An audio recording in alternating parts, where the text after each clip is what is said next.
দাড়ি রাখলে চাকরি পাবেন না? রিজিক কার হাতে? না না, রিজিক তো দাড়ির হাতে মনে হচ্ছে। দাড়ি রাখলে যদি চাকরি চলে যায় তাহলে রিজিক কার সাথে সংশ্লিষ্ট হলো? রিজিকের মালিক কে? আপনাকে আল্লাহ পাক যতটুকু রিজিক দিয়েছেন তাকদিরে লেখা আছে না? তাকদিরে লেখা আছে না? তাকদিরে লেখা আছে যেটা, সেটা কি আপনি না খেয়ে মরবেন নাকি? এটা আপনার তাকদিরে থাকে যে আপনি 50 বছর বাঁচবেন, আর 50 বছরে আপনি 500 মণ চাল খাবেন, কথার কথা। ওই চালের এক দানা বাকি থাকতে আপনি মরবেন? তাহলে রিজিক কি আমার সাথে সম্পৃক্ত না আল্লাহর সাথে সম্পৃক্ত? এই বিশ্বাসটা করতে হবে। দুনিয়ার জীবনে নবীর সুন্নতের খেলাফ চললে কি কেউ নবীর সুপারিশ পাবে পরকালে? হাউজে কাউসারের পানি পাবে? কবরের উত্তর দিতে পারবে প্রশ্নের? তাহলে আমরা দাড়ি কেন রাখছি না? দাড়ি কি নবীর সুন্নত কি সুন্নত না? তাহলে নামাজ পড়ছি মাশাআল্লাহ, দাড়ি কেন রাখছি না? কি সমস্যা? কেন সকাল সকাল উঠে আমরা এই শেভিং ক্রিম দিয়ে আমাদের নবীর সুন্নতকে জবাই করি? কেন? কি স্বার্থ, কি লাভ? হ্যান্ডসাম লাগে দেখতে? আপনাদের কি মনে হয় দাড়ি চেঁচে ফেললে, কেটে ফেললে হ্যান্ডসাম লাগে দেখতে, সুদর্শন লাগে? গাল ভর্তি দাড়ি থাকলে একজন পুরুষকে সিংহের মতো লাগে মাশাআল্লাহ। আমাদের তো দাড়ি নাই, আমাদের যেগুলো দেখছেন এগুলো তো দাড়ি না। যাদের সুন্দর গাল ভর্তি দাড়ি আছে এই মানুষগুলো যখন শেভ করে আমার খুব আফসোস হয়। আহা বেচারাকে কত সুন্দর দাড়ি আল্লাহ পাক দিয়েছেন, প্রত্যেক দিন শেভ করা শুরু করেছে। অথচ আপনি দাড়ি ছেড়ে দিলে আপনার চেহারার ব্যক্তিত্বটা বাড়বে, সুন্দর লাগবে, স্মার্ট লাগবে, হ্যান্ডসাম লাগবে, সিংহের মতো লাগবে। মুসলিমরা কি ভীরু কাপুরুষ জাতি? আলী রাদিয়াল্লাহু আনহুর চেহারা দেখলে মানুষ, যখন যুদ্ধের মাঠে তার চেহারা দেখলে মানুষ ভয় পেয়ে যেত। যুদ্ধের মাঠে তার চেহারা দেখলে মানুষ ভয় পেয়ে যেত। দাড়ি, ফুল দাড়ি, ছেড়ে দেওয়া দাড়ি, এবং তিনি যখন গর্জন করতেন যুদ্ধের মাঠে, যে প্রতিপক্ষ যখন থাকতো আহ্বান করতেন, কে আছে সামনে আসো, সাহস থাকলে আমার সামনে। এই গর্জন শুনেই মানুষ ভয়ে তার সামনে আসতো না। খালিদ বিন ওয়ালিদ রাদিয়াল্লাহু আনহু যুদ্ধের মাঠে তার গর্জন শুনেই মানুষ সামনে আসতো না। কাকা রাদিয়াল্লাহু আনহু তিনি একাই 10 জন 20 জনের সাথে লড়াই করতে পারতেন। বলা হতো যে সেনাবাহিনীর মধ্যে কাকা রাদিয়াল্লাহু আনহু আছে ওই সেনাবাহিনী কখনো পরাজিত হয় না, বলা হতো। এটা প্রবাদ ছিল। ভর্তি দাড়ি ছিল না? সাহাবীরা কি শেভ করতেন? কোনদিন দেখেছেন কোন হাদিসের মধ্যে সাহাবীরা শেভ করেছেন? তারা নবীর সুন্নতটা কি আগে নিজের দেহে আনতে হবে না? নিজের দেহে যদি সুন্নত না আনতে পারি মানুষকে সুন্নত শেখাতে পারবো? ওয়াদা করা যাবে এখন যে আমরা ইনশাআল্লাহ দাড়ি শেভ করবো না? ওয়াদা করা যাবে? দাড়ি রাখলে চাকরি পাবেন না? রিজিক কার হাতে? না না, রিজিক তো দাড়ির হাতে মনে হচ্ছে। দাড়ি রাখলে যদি চাকরি চলে যায় তাহলে রিজিক কার সাথে সংশ্লিষ্ট হলো? রিজিকের মালিক কে? আপনাকে আল্লাহ পাক যতটুকু রিজিক দিয়েছেন তাকদিরে লেখা আছে না? তাকদিরে লেখা আছে না? তাকদিরে লেখা আছে যেটা, সেটা কি আপনি না খেয়ে মরবেন নাকি? এটা আপনার তাকদিরে থাকে যে আপনি 50 বছর বাঁচবেন, আর 50 বছরে আপনি 500 মণ চাল খাবেন, কথার কথা। ওই চালের এক দানা বাকি থাকতে আপনি মরবেন? তাহলে রিজিক কি আমার সাথে সম্পৃক্ত না আল্লাহর সাথে সম্পৃক্ত? এই বিশ্বাসটা করতে হবে। দাড়ি রাখলে কি মেয়েরা পছন্দ করবে না নাকি? বলেছে যে বিয়ে করবো না দাড়ি রাখলে, এমন কথা বলেছে? কোনো মেয়ে এরকম কথা বলে ওই মেয়েকে বিয়েই করার দরকার নেই। যদি কোনো মেয়ে আপনাকে বলে যে দাড়ি রাখলে ভালো লাগে না, শেভ করতে হবে, না হলে বিয়ে হবে না, বিয়ে করবো না, ওই মেয়েকে বিয়ে না করাই উচিত আপনার। ওর তো মানে আপনাকে বিয়ে করার যোগ্যতাই হয়নি, ওর তো যোগ্যতাই হয়নি আপনাকে বিয়ে করার। সে তো দাড়ি নিয়ে প্রশ্ন তুলছে। যে মেয়ে বলবে যে নবীর সুন্নত আছে এজন্য আপনাকে পছন্দ করি, তখন বুঝবেন যে হ্যাঁ এই মেয়ের মধ্যে ভালো কিছু আছে। যেই মেয়ে দেখবে যে আপনি নামাজি কিনা, যেই মেয়ে দেখবে আপনি নামাজি কিনা, দাড়ি আছে কিনা, ইমানদার কিনা, দিনের জন্য কিছু করেন কিনা, হালাল খান কিনা, ওই মেয়ে ইনশাল্লাহ আপনার ঘরে শান্তি দিবে। আর যেই মেয়ে আপনাকে দেখবে আপনার কত বড় সম্পত্তি, কতটা বড় জমি, কত বড় চাকরি, সুদ খান কিনা ওর কোনো আসা যায় না, টাকা হইলেই হইলো, এগুলোকে ঘরে ঢোকালে অশান্তি আর অশান্তি। কি চাচ্ছেন, শান্তি না অশান্তি? নবী সাল্লাল্লাহু আলাইহি ওয়াসাল্লাম বলেছেন দিনদারিতা দেখে মেয়েদেরকে বিয়ে করো। কি দেখে? একই বিষয় ছেলেদের জন্য মেয়েদের জন্য সেম। ছেলে দেখতে হবে দিনদার কিনা, মেয়ে দেখতে হবে দিনদার কিনা, পর্দা করে কিনা, দিনদারিতা আছে কিনা। দুনিয়ার এই ছোটখাটো বিষয় যদি দেখেন, তুচ্ছ বিষয়গুলো, একদিন না একদিন আপনি পস্তাবেন। আর যদি আপনি দিনদারিতা দেখেন ইনশাআল্লাহ আপনি কোনোদিন পস্তাবেন না ইনশাআল্লাহ। আল্লাহ আল্লাহ পাক তৌফিক দান করুন। এটা একটা বড় সিদ্ধান্ত জীবনের। এই সিদ্ধান্তে যদি ভুল করে ফেলেন সারা জীবন পস্তাতে হবে। অতএব এখানে বেশি আবেগে ফ্যান্টাসিতে ভুগবেন না। ঠান্ডা মাথায় দিনদারিতাকে অগ্রগণ্য করে আপনি ছেলে দেখবেন বা মেয়ে দেখবেন ইনশাআল্লাহ। আর গার্ডিয়ান যারা পরিবারের পিতামাতা আছেন তাদেরকেও বলবো দুনিয়ার এই বিষয়গুলোকে বেশি প্রাধান্য দিতে যাবেন। কত বড় চাকরি করে, কত বড় জমির মালিক, কত বেশি টাকা, এগুলো পরের বিষয়।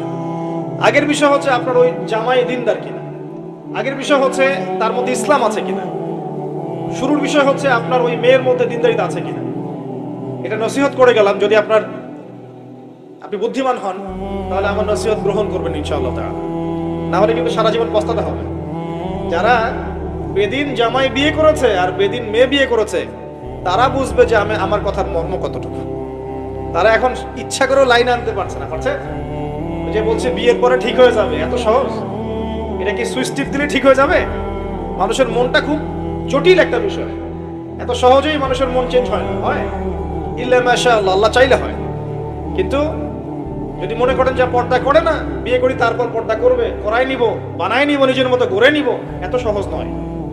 পরে দেখবেন সেই মেয়ে আপনার দাড়ি শেভ করায় ফেলছে, করতে পারে না, আপনাকে পেরেশানিতে ফেলবে। সবার এত টাকা, তোমার টাকা নাই।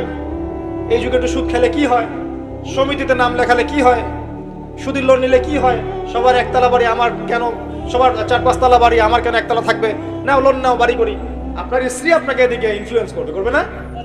করবে। এভাবে তো বহু পরিবারের কর্তা দিন দিন হার্ডস্ট করে মারা যাচ্ছে। টেনশন, পারিবারিক অশান্তি।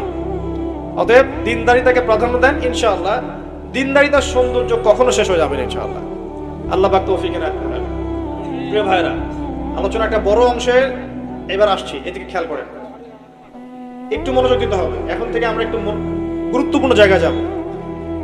নবী সাল্লাল্লাহু আলাইহি ওয়াসাল্লামের সুন্নতের উপর আমল না করলে আমরা কি জান্নাত পাবো কিনা? আর নবীর সুন্নত কি শুধুমাত্র ইবাদত বন্দেগীর ক্ষেত্রে করলেই হবে, না জীবনের সব ক্ষেত্রে করতে হবে? আমার সাথে কথা বলেন। নবীর সুন্নত কি শুধু ইবাদত বন্দেগীতেই করব, নাকি জীবনের সব ক্ষেত্রে করব? আল্লাহর নবী সাল্লাল্লাহু আলাইহি ওয়াসাল্লাম মাত্র 23 বছরে আইয়ামে জাহিলিয়াতকে সরিয়ে দিয়েছেন কি দেন নাই? আইয়ামে জাহিলিয়াতের শিরিক, ওখানকার আপনার সুদ, ওখানকার আপনার জিনা, ওখানকার মাদক, ওখানকার গোত্রীয় হানাহানি 23 বছরের মধ্যে পরিবর্তন হয়েছে কিনা? যখন মক্কা বিজয় হয়েছে তখন কি ওই মক্কার মধ্যে কোনো শিরিক ছিল, কোনো মূর্তি পূজা ছিল, কোনো সুদ ছিল, কোনো মেয়ের সাথে খারাপ আচরণ করা হয়েছে, কোনো ধর্ষণ হয়েছে, কোনো ব্যভিচার, গোত্রীয় হানাহানি, না সবাই ভাই ভাই হয়ে গেছে? 23 বছরের মধ্যে আল্লাহর নবী কি এমন করলেন যাতে একটা অন্ধকারাচ্ছন্ন সমাজ আলোকিত হলো? কি এমন করলেন, কে বলতে পারবেন?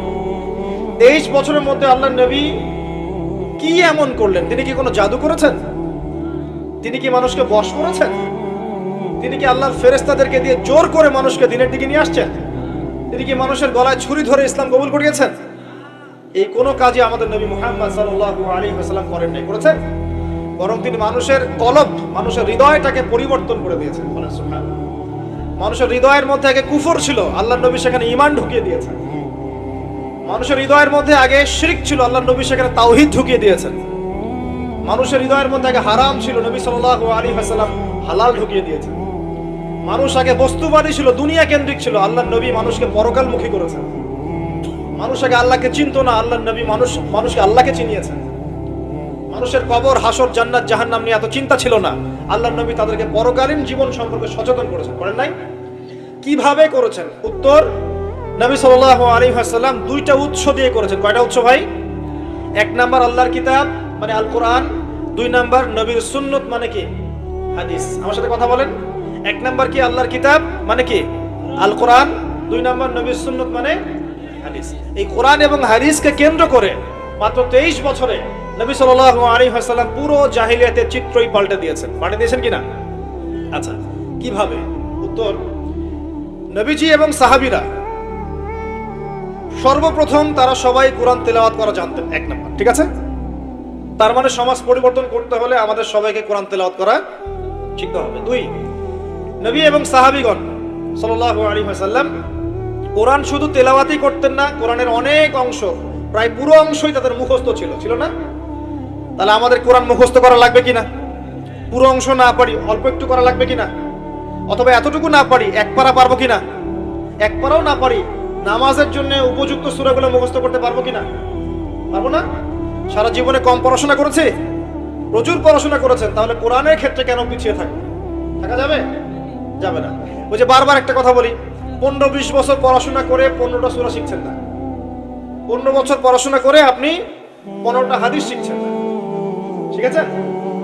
15 বছর পড়েছেন, 10 জন জান্নাতের সার্টিফিকেট প্রাপ্ত সাহাবীর নাম বলতে পারছেন না, নবীজির 10 জন স্ত্রীর নাম বলতে পারছেন না, তার জীবনী বলতে পারছেন না, ঈমান ভঙ্গের কারণগুলো বলতে পারছেন না, কোনো ক্ষেত্রে ওযুর মাসআলাগুলোও বলতে পারছেন না, কোনটা ফরজ কোনটা সুন্নাত।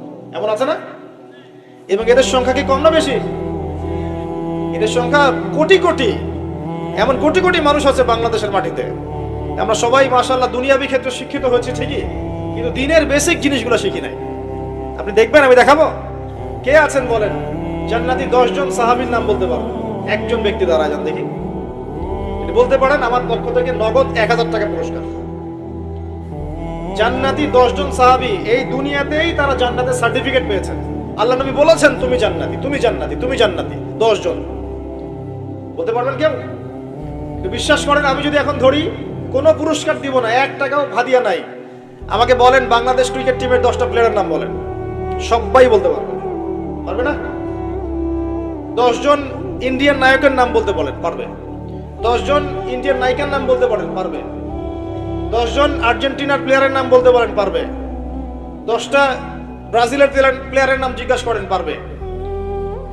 এগুলো পারবে তারা, পারবে কিনা? সত্যি কথা বলেন, পারবে কিনা? অবশ্যই পারবে। 10টা বাংলা সিনেমার নাম বলেন, পারবে। 10টা হিন্দি সিনেমার নাম বলেন, পারবে। পারবে কিনা? সত্যি কথা বলেন, পারবে কিনা? অবশ্যই পারবে। না পারলে তো আলহামদুলিল্লাহ, আপনার জন্য দোয়া থাকবে যে পারেন নাই। বেশিরভাগ ছেলে পেলেই পারবে, বেশিরভাগ মেয়েই পারবে। মেয়েদেরকে জিজ্ঞাসা করেন 10টা সুন্দরী মেয়ের নাম বলো, ভারতের, পশ্চিমের, হ্যাঁ, সিনেমার, নাটকের, গায়কের, গায়িকার 10টা সুন্দর সুন্দর মেয়ের নাম বলো, বলে দিবে। পারবে না? জিজ্ঞাসা করেন আজকে গিয়ে যে 10 জন জান্নাতের সার্টিফিকেট প্রাপ্ত 10 জন সাহাবীর নাম কি, দেখবেন বেশিরভাগই বলতে পারবে না। এই বিষয়টাকে আপনি কি মনে করছেন? বিগত 10, 20, 30 বছর থেকে আমরা দেখছি যে একটা অসুস্থ প্রজন্ম তৈরি হচ্ছে। অসুস্থ প্রজন্ম। কিরকম অসুস্থ? দিনের জ্ঞান অর্জনের কোনো ফিকির করে না, সারাদিন দুনিয়ার জ্ঞান অর্জন নিয়ে পড়ে আছে। এর উদ্দেশ্য একটা সার্টিফিকেট অর্জন করে চাকরি পাওয়া। উদ্দেশ্য এটাও না যে এই জ্ঞান দিয়ে সে দেশ ও জাতির খেদমত করবে, এটা উদ্দেশ্য না। অসুস্থ প্রজন্ম। জিজ্ঞাসা করবেন, ইসলামের বেসিক জিনিসগুলো জানে না, বাইরের বড় বড় জ্ঞান তার জানা আছে, পুরো পর্যায় সারণী মুখস্থ কেমিস্ট্রির। 10 জন সাহাবীর নাম বলতে পারবে না, 10 জন নবীর নামও বলতে পারছে না। 10টা সূরা ধরলে পেট খারাপ হয়ে যাবে। একটা সূরা, সূরা ফাতিহা বিশুদ্ধ করে কোন আলেমের সামনে তেলাওয়াত করতে দেন, দেখবেন 10টা ভুল করে বসে আছে। অনেকে তো আলহামদুলিল্লাহ উচ্চারণ করতে পারে না। কেমন আছেন? আলহামদুলিল্লাহ ভালো আছে। আলহামদুলিল্লাহ ভালো আছে। আলহামদুলিল্লাহ, আলহামদুলিল্লাহ মানে কি? আলহামদুলিল্লাহ মানে সমস্ত প্রশংসা কার জন্য? আল্লাহর জন্য। আর আলহামদুলিল্লাহ মানে সমস্ত ধ্বংস আল্লাহর জন্য। নাউযুবিল্লাহ। অর্থ কি হয়েছে দেখছেন? আলহামদু, আলহামদু মানে ছোট হায় হাওয়াজ দিয়ে পড়লে অর্থ পরিবর্তন হয়ে যায়, উল্টা অর্থ হয়। আর আলহামদু বললে অর্থ পারফেক্ট হয়। কুল হুয়াল্লাহু আহাদ, কুল বললে একটা অর্থ হয়, কুল হুয়াল্লাহু আহাদ বলে আরেক অর্থ হয়। তারপরে কুল ইয়া আইয়ুহাল কাফিরুন লা আ'বুদু মা তা'বুদুন একটা অর্থ হয়। আর যখন বলে কুল ইয়া আইয়ুহাল কাফিরুন লা আ'বুদু মা তা'বুদুন আরেকটা অর্থ হয়। এগুলো আলেমরা বুঝবেন। তো কুরআনই তো পড়তে যাচ্ছে না। 15 বছর 20 বছর পড়াশোনা করে আমরা কি প্রজন্ম তৈরি করছি বলেন তো? আগামী 2-3 দিন পর তারা রাস্তাঘাটে কনসার্ট করবে, নাচবে, পিকনিক করবে, হই হুল্লা করবে, এবং পশ্চিমাদের সাথে তালে তাল মিলিয়ে বলবে যে 31st night happy new year. তারা বলবে আগামী 2-3 দিন পরেই করবে। কিন্তু আজকে আরবি মাসের কয় তারিখ বলতে পারবে না। আরবি বর্ষপুঞ্জি আছে না, ক্যালেন্ডার, আরবি নববর্ষ কবে, প্রথম মাসটার নাম কি এটা বলতে পারবে না। রমজান মাস তার আগে কোন মাস, পরে কোন মাস বলতে পারবে না। কিন্তু 31st নাইট তারা চিনে। তারা লাইলাতুল কদর চিনে না, তারা লাইলাতুল কদর চিনে না, 31st নাইট চিনে। আপনি কোন প্রজন্ম তৈরি করছেন দেখেন। এখানে প্রসঙ্গ যেহেতু এসেই গেল বলে দেই এই কথাটা, পরে বলে যাব। যে খ্রিস্টপূর্ব প্রায় 46 সালের দিকে এক ব্যক্তি ছিল, তার নাম ছিল জুলিয়াস সিজার। কি নাম?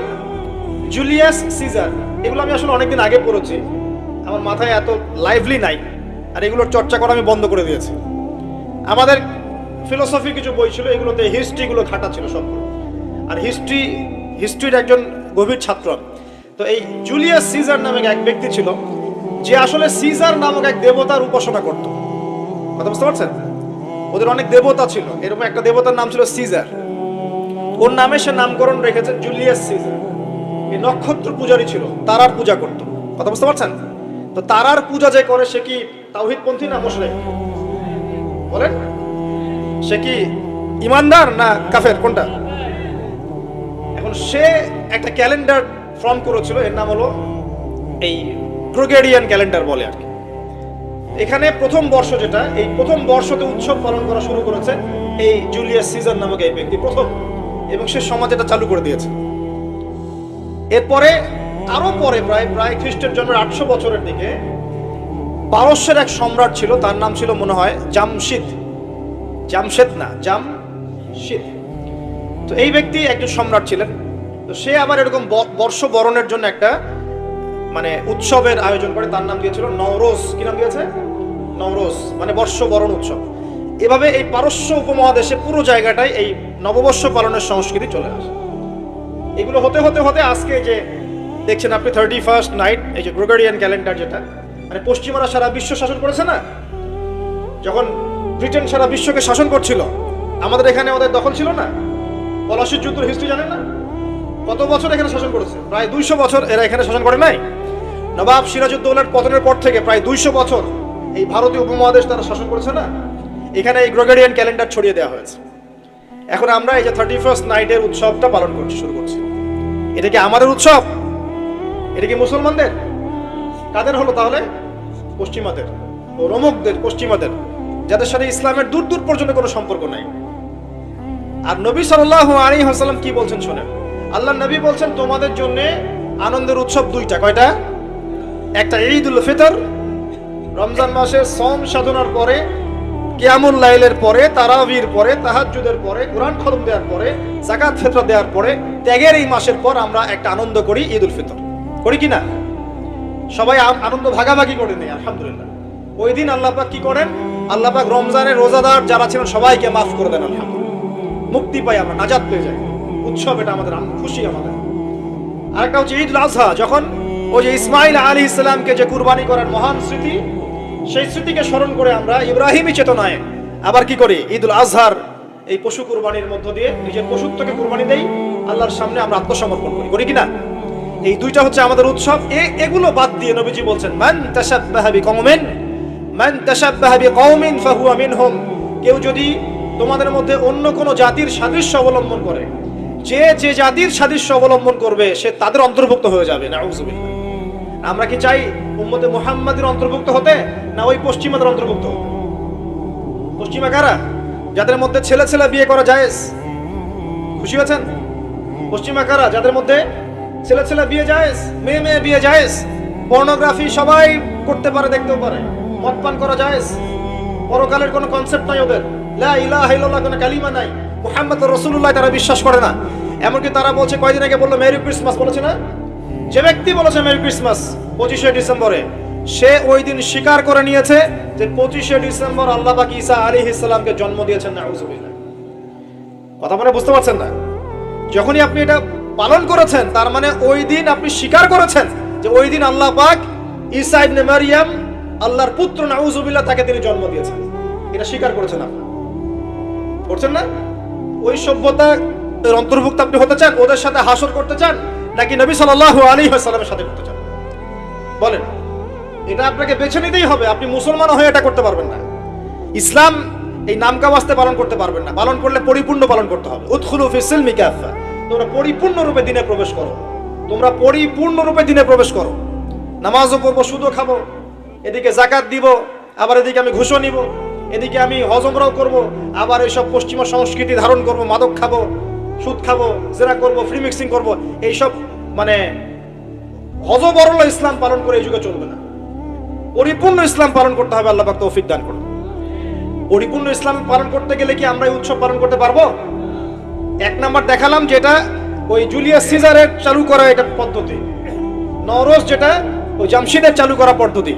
আর আমরা মুসলমান হয়ে কিভাবে আমরা অগ্নি পূজারীদের, পশ্চিমাদের এবং ইহুদি নাসারাদের সংস্কৃতি কেমন করে ফলো করতে পারি? আমরা কি সম্ভব?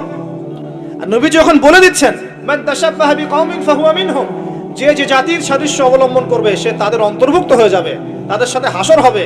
আমি কি তাদের সাথে হাসর চাই নাকি নবীর সাথে হাসর চাই? এবার আল্লাহ পাক কি বলছেন সেটাও শুনে নেন, তারপরে সামনে যাই। খুব গৌর করে শোনেন। আল্লাহ পাক সূরা মাঈদার 51 নম্বর আয়াতে বলছেন। কত নম্বর আয়াত বলেন? কোন সূরা? সূরা মাঈদার কত নম্বর আয়াত? আয়াতটা ভালো করে হজম করেন। আল্লাহ পাক বলছেন ইয়া আইয়ুহাল্লাযীনা আমানু, হে মুমিনগণ। মুমিন কারা? আমরা মুমিন না? আমরা আল্লাহ বিশ্বাস করি না? ফেরেশতায় বিশ্বাস করি না? আসমানে কিতাবে বিশ্বাস করি না? নবী রাসূলে বিশ্বাস করি কিনা? আমরা পরকালে বিশ্বাস করি? আমরা কি ভাগ্যের ভালো মন্দে বিশ্বাস করি? আলহামদুলিল্লাহ আমরা মুমিন ইনশাআল্লাহ। বলেন আলহামদুলিল্লাহ। এই মুমিনদেরকে আল্লাহ পাক বলছেন ইয়া আইয়ুহাল্লাযীনা আমানু, হে মুমিনগণ, লা তাত্তাখিযুল ইয়াহুদা ওয়ান নাসারা আউলিয়া, তোমরা ইহুদ এবং নাসারাদেরকে বন্ধু রূপে গ্রহণ করো। বা'দুহুম আউলিয়াউ বা'দ, তারা একে অপরের বন্ধু। ওয়া মান ইয়াতাওয়াল্লাহুম মিনকুম ফাইন্নাহু মিনহুম, তোমাদের মধ্যে কেউ যদি ওদের দিকে মুখ ফিরায় সে আমাদের অন্তর্ভুক্ত না, তাদের অন্তর্ভুক্ত। ইন্নাল্লাহা লা ইয়াহদিল কওমা যালিমিন, আর আল্লাহ পাক এই জালেমদেরকে কখনো হেদায়েত করবেন না। মানে আমরা যদি ওদের অন্তর্ভুক্ত হয়ে যাই আমরা জালেম হয়ে যাব, আর এই জালেমদেরকে আল্লাহ পাক হেদায়েত করবেন না। আল্লাহ পাক সূরা বাকারা আরো বলেছেন ওয়ালান তারদা আনকাল ইয়াহুদ ওয়ালান নাসারা হাত্তা তাত্তাবিআ মিল্লাতাহুম, হে নবী তোমার উপরে ইহুদের লোকজন এবং খ্রিস্টানরা কখনোই সন্তুষ্ট হবে না, কখনোই সন্তুষ্ট হবে না যতক্ষণ তুমি তাদের ধর্ম মিল্লাত গ্রহণ না করছো। আপনি ওদের সাথে তালে তাল মিলিয়ে নাচ গান করেন, তারা আপনার উপর সন্তুষ্ট হয়ে যাবে। আর আপনি যখন ওদের উপর তালে তাল মিলাবেন না, লা ইলাহা ইল্লাল্লাহ মুহাম্মাদুর রাসূলুল্লাহ নিয়ে থাকবেন, ওরা আপনার উপর সন্তুষ্ট হবে না। আমরা কি দুনিয়াতে ওদের সন্তুষ্টি চাই না আল্লাহর সন্তুষ্টি চাই? আল্লাহর সন্তুষ্টি চাই, নবীর সাথে হাসর করতে চাই। কোন মুসলমান যুবক যুবতী আগামী এই নোংরা অপসংস্কৃতিতে গায়ে গা ভাসাবে না। এই দিনে কোনো কনসার্ট চলবে না, এই দিনে কোনো বেহায়াপনা হবে না, এই দিনকে কেন্দ্র করে কোন রকমের এই পিকনিক বা ঢাকঢোল পিটানো আর এই যে তোমাদের সাউন্ড বক্সে গান বাজানো কোনো কিছু চলবে না। ইনশাআল্লাহ পারা যাবে।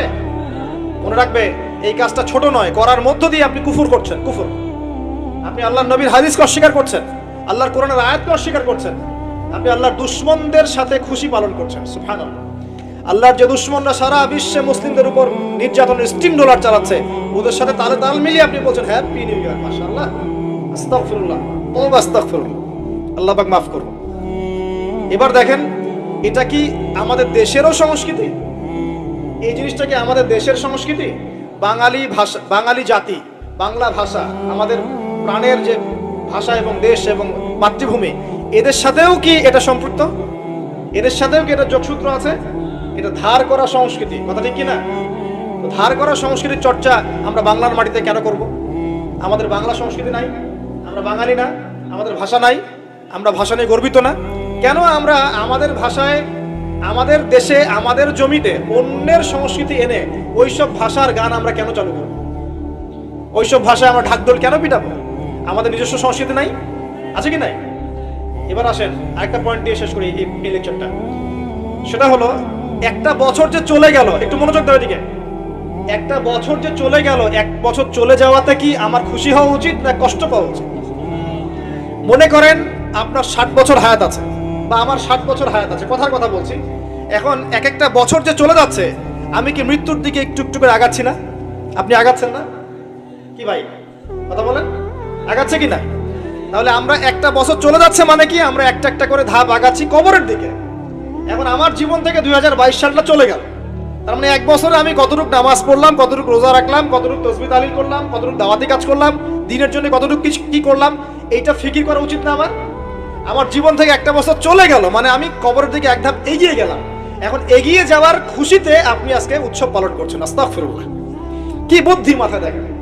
জীবন থেকে একটা বছর হায়াত কেটে পড়ে গেল, এটাতে সে খুশি হয়েছে এবং খুশি হয়ে সে উৎসব পালন করছে, কনসার্ট করছে, ঢাকঢোল পিটাচ্ছে এবং পিকনিক করছে। কত বুদ্ধি মাথায়! মৃত্যু কাছাকাছি আসলে কি মানুষ খুশি হয় না কষ্ট পায়? মৃত্যু কাছাকাছি আসলে মানুষ কি খুশি হবে নাকি আরো চিন্তা করবে, হায় আফসোস, 1 বছর যদি আরো ভালো কাজ করতে পারতাম আরো ভালো হতো? কোনটা বলেন? আফসোস হবে না? অবশ্যই হবে। হ্যাঁ, তার মানে এখন আপনি যদি কিছু করতেই চান, এই 31st নাইটে যদি আপনি কিছু করতেই চান, তাহলে আমি বলবো, আমার পরামর্শ, সুন্দর করে ওযু করে আইসে আপনাকে জায়নামাজে দাঁড়াতে হবে। দাঁড়ায় 2 রাকাত নামাজ পড়ে চিন্তা করবেন, আল্লাহ 1 বছর যে চলে গেল, আমি এই গত বছরে কি করলাম? দিনের জন্য কি করলাম? দুনিয়ার জন্য কি করলাম? পরিবারের জন্য কি করলাম? কতটুকু জ্ঞান অর্জন করলাম? কয়টা কোরআনের আয়াত শিখেছি 1 বছরে? কয়টা হাদিস শিখলাম? কয় ওয়াক্ত নামাজ ঠিক মতো পড়লাম? রমজানের সওম রেখেছিলাম কিনা? দান সদকা করেছিলাম কিনা? সৎ কাজে আদেশ করেছিলাম কিনা? অসৎ কাজে নিষেধ করেছিলাম কিনা? এই ফিকির করতে পারেন আপনি বসে বসে। যদি করতেই হয় কিছু, তাহলে এটা করতে হবে। অন্য কিছু করার সুযোগ আছে? উচিত হবে? একই তো আমাদের দেশের সাথে এই সংস্কৃতির কোনো সম্পর্ক নাই, এটা দেশদ্রোহিতাও হচ্ছে, আবার ইসলামের সাথে এর দূরত্ব কোনো সম্পর্ক নাই, ইসলামের সাথে দ্রোহিতা করা হচ্ছে। তাহলে বলেন, আমরা যদি আল্লাহ এবং তার রাসূলের সন্তুষ্টি চাই, তাহলে আমরা কি আল্লাহ এবং তার রাসূলের শত্রুদের সংস্কৃতি গ্রহণ করতে পারি? আল্লাহ পাক আমাদের সবাইকে বোঝার তৌফিক দান করুন। প্রিয় ভাইরা, যারা এই লেকচার শুনবেন অনলাইনেও চলে যাবে ইনশাআল্লাহ, যাদের কানে এই লেকচার যাবে, যদি কিছু করতেই হয়, জায়নামাজে দাঁড়িয়ে, ওযু করে জায়নামাজে দাঁড়িয়ে 2 রাকাত নফল নামাজ পড়ে তওবা করতে পারেন আল্লাহর কাছে, আল্লাহ 1 বছর চলে গেল, কি করতে পারলাম জানি না, আল্লাহ আমাকে পরের বছরটা আরো ভালো করে দিনের জন্য কাজ করার তৌফিক দান। এইটুকু করা যাবে না?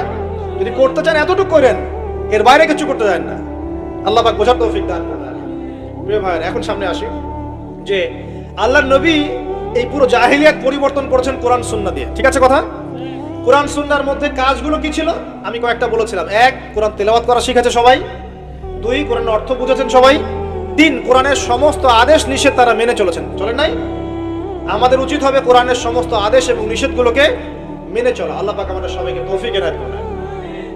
এরপর তারা কি করেছেন? কোরআন এবং হাদিসের দাওয়াতটা মানুষের কাছে পৌঁছে দিয়েছেন, দেন নাই?